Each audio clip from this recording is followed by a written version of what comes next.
Fight Fiend Forecast is here for UFC Vegas 114 at the Meta Apex, headlined by Josh Emmett and Kevin Vallejos. I'm recording this Saturday before the BMF title, before UFC 326. So please like the video, subscribe if you have not yet, and stay forecasted. I'm getting this prediction video out early. Now beware, the odds are very likely to change from when this video is getting recorded. Some of the odds you might see are likely to change, are going to change. So don't get mad at me in the comments. This is very early recorded. Like I said, Saturday before UFC 326. Odds will change from fight day. We got 14 fights. Like I said, Vallejos, the youngster, is fighting Josh Emmett, 41 years old. He's still here. Let's talk about it. Starting off with the prelims. Piera Rodriguez versus Sam Hughes. Now let's first mention this is a rematch fight between these two ladies at strawweight. And Piera Rodriguez won the first fight by a decision unanimously. Sam Hughes has won her last couple fights now.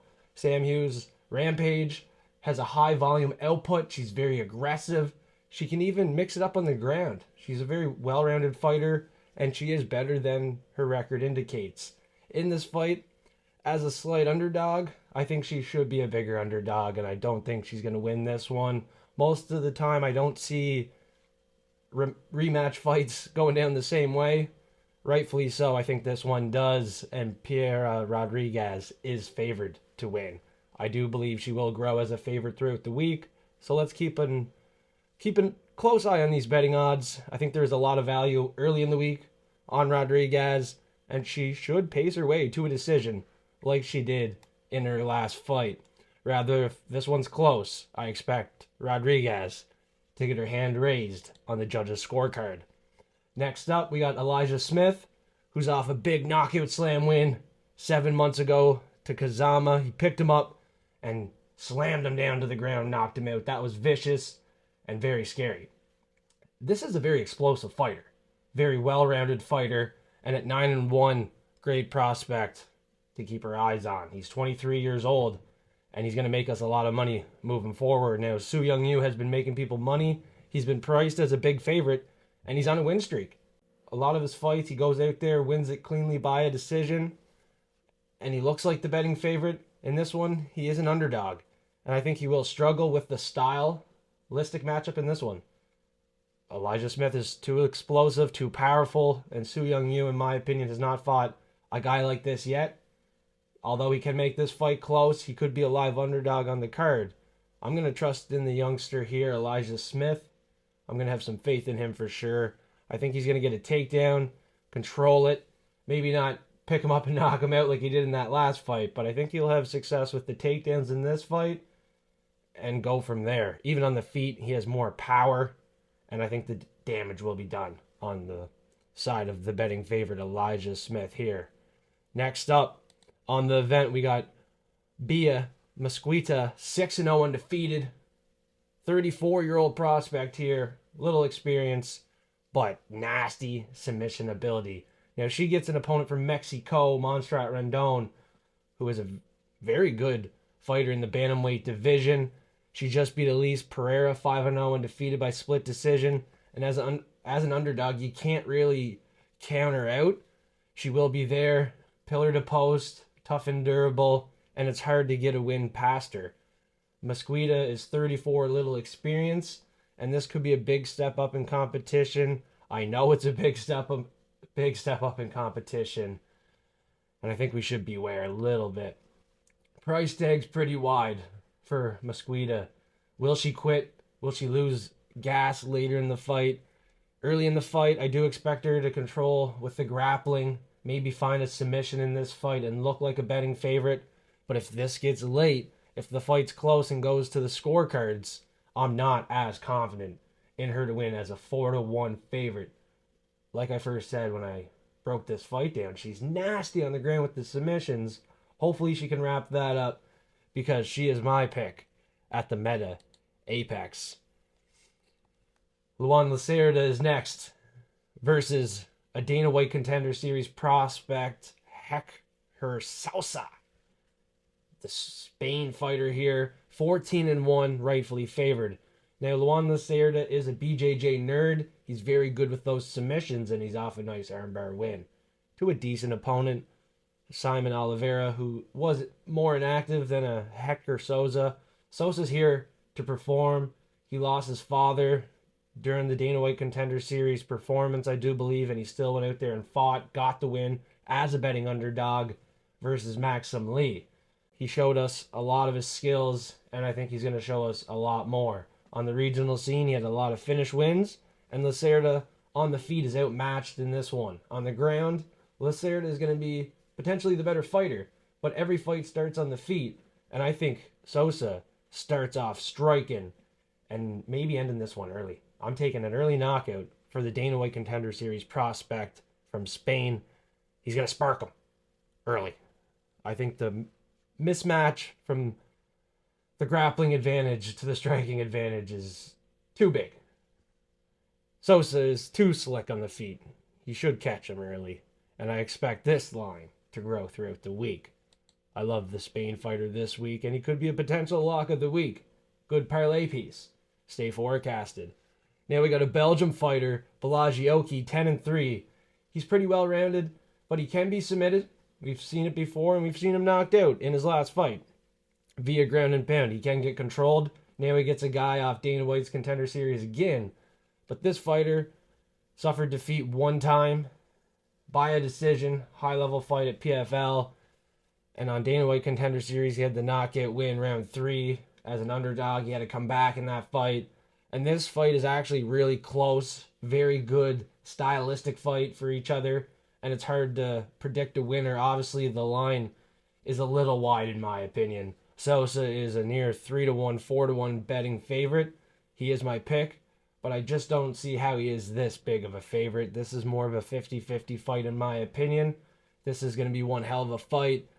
Now, the indication that Oki is finishable is the reason why I will take Sosa. I think on the feet, his hands are too hard. He's too powerful, and he's accurate with those too. Bolaji has not been active enough for me. I don't think he's making improvements enough for me either here as a betting underdog to get behind him. I don't think he's barking. I can't hear it. You know, Bolaji, he is well-rounded. Could make it close, take it to a decision. Been in a lot of close fights before. But no matter what, I believe he's coming out of the wrong side of this one. Sosa is going to hear the sound of a win, just like Hecher Sousa, the fighter we just talked about. I expect both Sosa and Sosa to get the win at the Apex in Las Vegas. Official method of victory on this one for Manuel Sosa, tough for me to determine. I'm not really looking at betting his money line either. I think it's a little too wide, not much meat on the bone. I do think he will win, though, on the prelims at the Apex. The next fight I have a little bit more faith in betting. This is Myktybek Orolbai, 3-1 favorite over Chris Curtis. Chris Curtis is on the downswing in his career. He's 10 years older in this fight, and he's very stationary. He's a boxer. Takedown defense pretty good. He trains with Sean Strickland, and clearly Strickland still got it. At 38, I'm going to start to count Chris Curtis out here. Like I said, he's a great boxer. A lot of experience, too. But Orolbai, 28 years old, seems to be on another level. His striking is powerful, and his grappling is what will set him apart in this fight if he can get the fight to the floor. And I do expect him to be able to get a takedown on Chris Curtis, setting it up with the striking. If he's able to do that, he should be able to find a finish over Chris Curtis, a guy that is finishable. Let's talk about the 12 losses for Chris Curtis.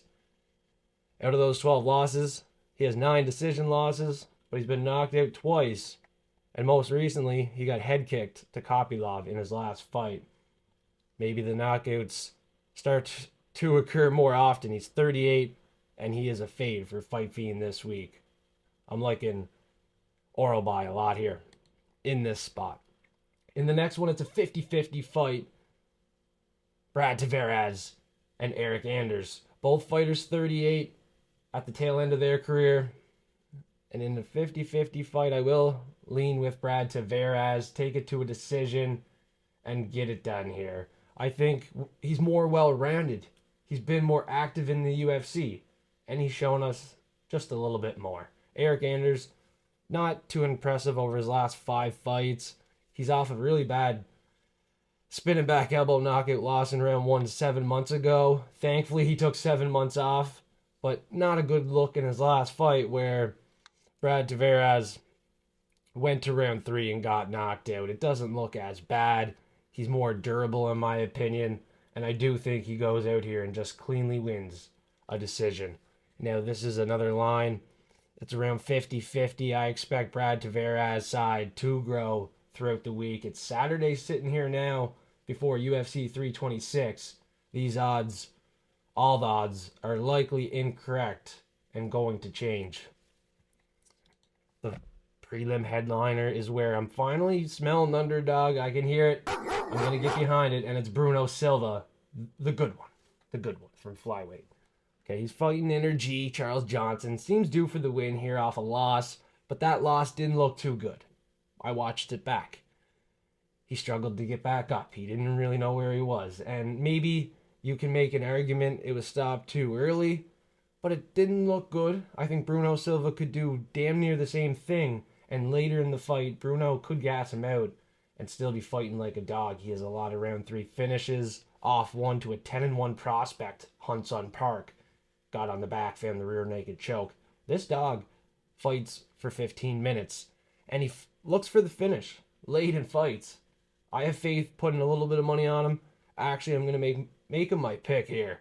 Haven't picked an underdog on this event. I don't hear many, so I'm going to sit here and pick Bruno Silva to go out here and get the win. Have more volume and accuracy in this fight. Constantly be pushing forward, where Energy is more calculated, trying to pick his shots. Late round 3, trying to get motivation off the bench. We won't need that on the side of Bruno Silva. He will be barking for 15 minutes, pushing forward with high volume. We've seen it multiple times. For his record, 15-7, he is a lot better than that. Now let's see what he can do here versus Energy off a bad loss. And starting the UFC, if you look at Energy, not a great start. He struggled starting the UFC. His UFC record, I'm going to pull it up. Overly impressive. It's 7-6. He's about 50-50 in the UFC right now. He beat Loner Kavanagh, Joshua Van by knockout. 2 surprising wins when you have a 50-50 record. I was surprised he got those wins. You're surprised to hear again he won those fights. But yeah, he won those fights. But he also lost a split decision to Ode Osborne, a unanimous decision to Cody Durden, and he's been dominated by a decision multiple times before, and he got knocked out in round 1. His striking looks sloppy, and he's back 1 month later. This is a quick turnaround. This is another reason I'm picking Bruno Silva. This is a quick turnaround for Charles Johnson. He needs more time off. That fight didn't look great. Rather, if it was stopped early and he didn't take a whole lot of damage or not. A little bit more time off. It's going to be too quick. He's probably going to rush into something and get finished. Bruno's barking. Ooh, let's go. We're on to the main card. But first, become a forecaster if you're interested in the bets. Hit the Patreon link. If not, you want to join for free. Discord's there. We got a free community going. Check out all the channels. We got a bunch of channels and we got a bunch of forecasters active in the chat. Instagram, it's right there. Hit the links in the description below. Much appreciated. Next up, to start off, UFC Vegas 114 full card predictions. We're on the main card and we're looking at what should be the main card headliner between Steven Concrete Asplund and Vitor Petrino at heavyweight. Now this should be a burner fight, a complete slugfest. But Petrino's in shape for heavyweight. This guy is in shape. He has takedowns. And that's why I'm going to have to fade my good old friend, Concrete. I think the takedowns for Petrino will play a factor in this fight. He'll find a takedown and find the back of Asplund looking for a submission win majority of the fight. Late round 3, He still found a knockout win over Thomas Peterson. Petrino did in his last fight. Very impressive stuff. He's still looking for the finish late in the fight. He's not looking just to go to a decision at heavyweight, 13-2. He's probably going to try to rise the ranks, and in doing so, a finish is what I expect over a guy like Steven Asplund, new to the UFC. Not a bunch of skills, to be honest. Skill set wise, I think Petrino's the side, and he will grow as a favorite this week, throughout the week for sure. Asplund's a fighter I love to have fun with and pick, but in a more high-level fight, I don't know if he's going to get to the top 15 realistically. I'd love to see it. I'm all for it. I'm cheering for it. I just can't sit here and say it's going to happen and pick it. I'm going Petrino by submission here. Let's see what happens. Y'all know I'm going to cheer for Steven Asplund, but even put my money on it, I don't even think I'll get to that in this stylistic matchup. Does not seem like a great one for good old Steven. Concrete Asplund. Not a good matchup for our good old friend. Our good old concrete fiend.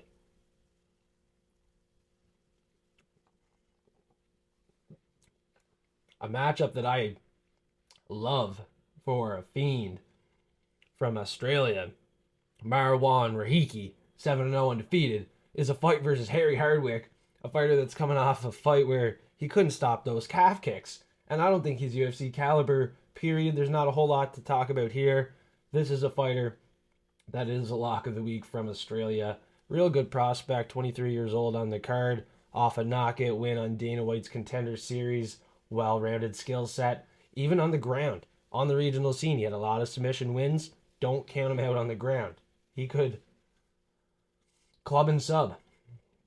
He could even just dominate on the feet. Hardwick did not look good in that first fight, but I do see a path of the club and sub. The submission is not out of the question for Rahiki. The better, safest play would be inside the distance, under 1.5. I don't think he takes too long with a guy like Hardwick. God damn it, I don't know what it is about your face, but I want to deliver one of these right in your suck hole. Is there anything I can do to work on that? No, not really. Just looking at him, he looks durable, but he's just not. The skill set is not there for Hardwick.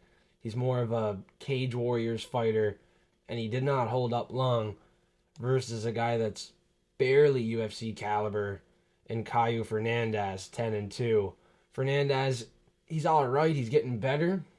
But at one point, it didn't really look like he was UFC caliber. He suffered some losses and had some bad matchups. And in this one, Hardwick's in a bad matchup. He's way older in this fight. And I think the UFC's kind of setting him up. Jumped on contract for 1 loss. Probably getting 2 here. Looking at his other fights outside of the UFC for Hardwick. Don't want to be too hard on the guy. Yeah, no. You know. Got him! That was a good joke, wasn't it? He had some good wins at Cage Warriors. Over good opponents, too. By finish. Knocked him out round 4, round 2. Maybe it was just a first fight in the UFC jitters. But he just did not look great to me. He was on a big win streak at Cage Warriors. Pretty sure he was undefeated at Cage Warriors. Just a huge win streak. Very impressive. And then he went out there in the UFC and looked not great. Rahiki, before the UFC, his level of competition, 7-3, 6-8, 7-4, 2-1, 1-0. Not great. So maybe Hardwick really surprises us here. But I think Rahiki's just on another level. Looking at their last fight alone, now that's kind of like a recency bias. But I'm going to ride with the recency bias here. As I sit down and predict it, I do realize I'm being really hard on Hardwick. And it's recency bias that I'm so high on Rahiki. It's anyone's fight. It's MMA, right? You got to manage the bankroll wisely when betting, which is what I would advise. In this one, I would think Rahiki is a lock play, safe for parlays. But hey, anything can happen, will happen inside of the octagon. Hardwick does hit hard, rightfully so, out of those 13 wins. 3 knockouts, 6 decisions, and he has a good gas tank. It might have been jitters in that first one, but I'm going to write him off here. Main card spot at the Meta Apex. Let's keep moving along where Jose Delgado looks to get back into the win column over Andre Touchy Fili. Now, stylistically, I don't like the fight for Fili. He is an underdog in this one, and I'm not picking him to win. He's about 50% in his last 5 fights. Win, loss, win, loss, win. Due for the loss in this spot. And Delgado off his first loss in a while. On the feet, the skill set is improving for Delgado from fight to fight, and he should be more dominant. At 35, I'm losing faith in touchy-feely. He's more inactive, and he's always not defensively sound. With Delgado, you got to be defensively sound. Delgado will catch you right on the chin. He has power, and he has a lot of tools in the bag. He has good feints, kicks, and even on the ground, good takedown defense. So if you're shooting for the takedowns and you're not successful, you're going to be stuck in bad situations with a great striker at a good gym at MMA Lab, I do believe. Yeah, so on the other side, you got Andre Fili at a good gym, alpha male, but he's at the tail end of his career, in my opinion. He's had a lot of fights. He's 35, and it's hard to really get back into the win column off a greasy win, split decision. And before that, you got submitted to Mel Costa, who's looking great, who's on a big win streak. But even before that, he got knocked out to Dan Iggy. So there's fighters getting past him, and he's not very active in his career, fighting about once a year, maybe twice a year. And his other win was to Cub Swanson by split decision. So you can't have a whole lot of faith in these last 2 wins for Andre Fili. Split decisions. As an underdog, I will be writing him off at the Meta Apex, and hopefully Delgado dominates this one on the feet and finds the knockout. That's what I'm feeling in this fight here. In the next one, it's a tricky fight. The line seems close. Maybe it grows. But Oumar Sy is a little inexperienced, and we've seen it before with Alonzo Menifield, where he suffered his first loss. Thankfully, I was on the Alonzo Menifield side on a bet there. 6-1 underdog. Oumar Sy, though, very strong fighter. He looks like a specimen. He needs to work on the skills, and I do expect him to be making improvements. He is 30, a little bit older than some of these prospects in the UFC, but he can still make improvements at a good gym. Ion Cutelaba, a great fighter to go out there and show us your improvements against. Cutelaba, at one point, was holding on to the contract, just holding on with a small little grip of a Hulk hand. I think his nickname's the Hulk too. Ion Cutelaba. It is the Hulk. Dressing up like the Hulk, face paint, all green. He was known for that and these intense face-offs, and he's kind of steering away from that. Now, when he was doing that, I think he stopped because he was losing fights and not doing as good. But I have a hard time believing that. I feel like he was doing better with those intense face-offs. He's off a split decision loss, and he lost to Felipe Lins in those face-offs. He didn't look too intense. He did have a nice win to Ibo Aslan, round 1, submission. But Oumar Sy is too strong to even get taken down and submitted in this type of fight on the feet. He just had a big knockout win in round 1. Maybe later in the fight the submission could occur for Cutelaba, but early, I don't see Cutelaba clubbing him or subbing him in this fight. Oumar Sy would be more likely for the finish early. Later in the fight, you could convince me Cutelaba is more alive for the finish. I'm not disagreeing with that statement. But early and often, I expect Oumar Sy to get to it and find a win, see a win at the Meta Apex. And the next fight is my Canadian, Gillian Robertson, 16-8 versus Amanda Lemos. And me, Prelim Tim, AJ talked about it at the end of the show. Stylistically, this is a great fight for Gillian Robertson versus Amanda Lemos. 2 veterans in the UFC, both fought multiple times in the UFC, but yet they have not fought each other, and we've been waiting for it. Now, on a win streak, 4-fight win streak, we're not going against the Savage. Stylistically, with the takedowns, ground and pound, she should be able to find a finish or a submission. Hey, I'm Nathan Drake. If you're the adventurous type like me, then get in on the Subway Taste for Adventure for a chance to win epic trips and exclusive access to Uncharted 3. Get your code on 30-ounce drinks today. Subway, where winners eat. Now. This submission we have not seen in a while. Now, I do suspect it here in this fight. Lemos can get taken down. She can get controlled. And in those type of spots on the ground, I can't see her lasting too long. Robertson really trying to rise these ranks. And in the right way, rightfully so, goes out there, gets the finish. With this attitude, the savage attitude, she should be ready for a 5th win consecutive in the UFC. Lemos going win-loss, win-loss, win-loss, due for the win now in this fight. But at some point, you got to start to fall down that hill. And at 38, we got a lot of old fighters on this card, a couple 38-year-olds. This is another one I think starts to fall down the hill.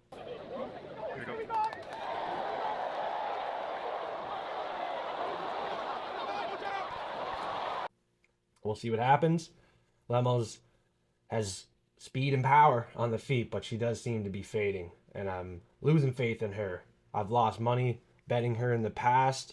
I thought she would have more fight in some of those other fights. Even when she's won, I didn't expect her to win, so fuck. She beat Mackenzie Dern, unanimous decision. Yeah, 2 years ago, but I can't believe she beat her and can't beat other fighters that she has lost to, like Jessica Andrade, and just getting completely dominated for 5 rounds versus Weili Zhang. You know, it's Weili Zhang. It's a good loss. It's Weili Zhang. Who are we fucking kidding? But the way she lost, the way she's losing these fights is not a good look. Robertson will go out there and not let it go to a judge's scorecards in those situations on the ground. With so much control time, Robertson will fight for the finish and be a savage. Off a nice ground and pound win with back control. With the back and control, she could have just sunk in the sub. So after multiple wins with no submission win, I think she finally gets it here. I think she submitted Piera Rodriguez, who's starting off this card, and that was her last submission win. Knocked out Polyana Viana. Damn! Punches from back mount once again. She had a decision win to Waterson Gomez. Pinheiro decision win. Marina Rodriguez punches from the back control again. So yeah, 4 fights. Haven't seen that submission. Let's forecast it here in the co-main event at the Meta Apex. We're bleeding red. Fight Fiends. Savage is the pick. High confidence over Amanda Lemos. It's time for her to fall off a cliff. Next up, we got the main event at UFC Vegas 114. Josh Emmett, 41 years old, is ready to fall off a cliff, pull out the parachute, and just slowly fall off the cliff because he's fighting the best of the best. It's hard to completely write him off. And when he's losing, he's not getting completely dominated. He lost a decision to Ilya Topuria, did not get finished, showing us still durability at an older age, having to cut so much weight. Lerone Murphy unable to finish him. Zalal, though, in that last fight, found that armbar relatively quick, round 1, which is unusual. Although Yair Rodriguez found the submission in 2023 there in round 2. Another submission loss for Josh Emmett, but those were the only 2 times Josh Emmett has ever been submitted. Kevin Vallejos, this youngster, is the type of fighter to keep it on the feet. 12 knockout wins. Durability checks out. In that Dana White Contender Series loss in 2023, he lost to Gene Silva. He did not get finished. He showed us his chin durability, and we've seen his chin and durability in other fights. He can withstand some adversity, and in this fight, he might have to. Josh Emmett is a fighter we can't just write off yet. He's 41, but he is a big fighter for 145, and respect to him. He doesn't get finished that easily, although he did get those 2 submission losses quite recently. On the feet, he's a hard guy to knock out. Only knocked out once, Josh Emmett, and that was Jeremy Stevens in 2018. 1 knockout loss. Big career for Josh Emmett. I can't say the youngster is going to go out here and smoke him on the feet. He looked impressive. The skill set's there. The striking is levels above Josh Emmett at this point. And I think the cardio will check out long enough to make it a 5-round fight, which is where I'm getting to here with the prediction. It's a decision win for Kevin Vallejos, the youngster, in this one. Now, the tool bag is insane. This guy has knockout wins. I'm not going to say he can't knock out a guy like Josh Emmett at 41. We've seen the spinning back fist. Who would have expected that? Vallejos can do it. Overhand right, the kid has power. He's 24 years old. He's going to be making rapid improvements, but I do think he needs a judge's decision in this one over Josh Emmett. Respect to Josh Emmett. He's a fighter that I have a lot of respect for, and I enjoy watching him fight. Win, lose, or draw, Josh Emmett is the man. Unfortunately, this is a changing of the guard, and we're going to see the changing of the guard in multiple fights on this card. It's the right time, though. It's the right time. Some of these fighters have to pass the torch. In this fight, Josh Emmett rightfully gives it to the Argentinian, Kevin Vallejos, who is now on a good win streak after the Dana White Contender Series loss. Looking for his 7th consecutive win here. 7th UFC event of the year. And another thing to add here, this will be the 7th loss for Josh Emmett. 7th UFC event of the year. 7th UFC loss for Josh Emmett. 7th UFC event of the year. And Josh Emmett sits on 7 knockout wins, which would be his sole and lone path to victory in this fight, and likely would have to do it early. Knockout. He has 7 of them. He's going for his 7th UFC loss as Vallejos picks up his 7th consecutive win. 7th UFC event of the year. It's the headline fight, and that's a Zodiac Forecast pick. It's Kevin Vallejos, lock of the week. Let's go, F3. Thanks for tuning in, staying forecasted, and the video was out early. Saturday, before the BMF belt is even passed on to Charles Oliveira. Or the best is still blessed. I don't even know yet. So let me know in the comments below if you really appreciate this video getting posted early. I'll try to do it more often, as I have been to start 2026. It's been a good year, and let's keep it going. Thanks for tuning in.